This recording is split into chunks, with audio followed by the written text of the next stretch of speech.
Assalamu alaikum wa rahmatullahi wa barakatuh. Көбүнчө азыркы жаш үй бүлөлөр ажырашууга дуушар болуп жатат. Башкача айтканда, статистика боюнча ар бир 3-4 үй бүлө ажырашып кетип жатат.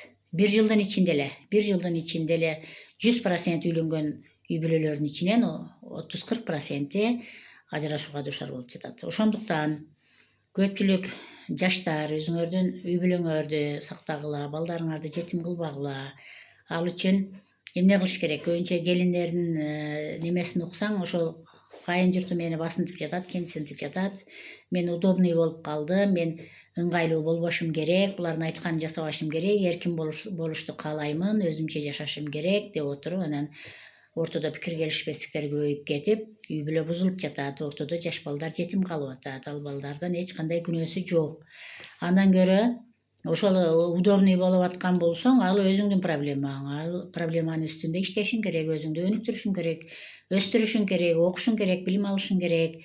Кайын журтка кандай мамиле жасаш керек, жолдошко кандай мамиле жасаш керек, кантип урматсый көрсөтүш керек, кантип ошол жаңы түшкөн үй бүлөдө өзүң орун табасың, урматсыйга ээ болосуң, жакшы келин аталасың. Ошонун үстүндө иште.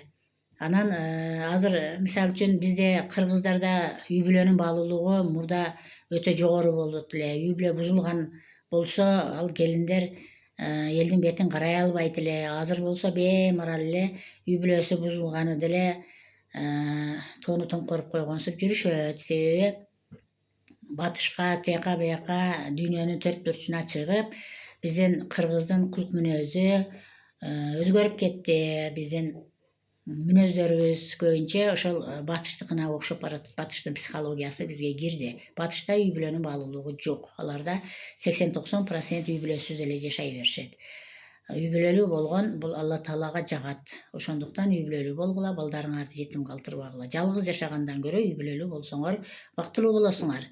Эми бактылуу болгондо эле эмне жолдошунун калтагын жеп жүрсө бактылуу болобу деген суроолор пайда болушу мүмкүн. Андай эмес. Сөзсүз 100% эч ким бактылуу болбойт. Ошо белгилүү бир жашоодо убактылуу, бактылуулуктар бар.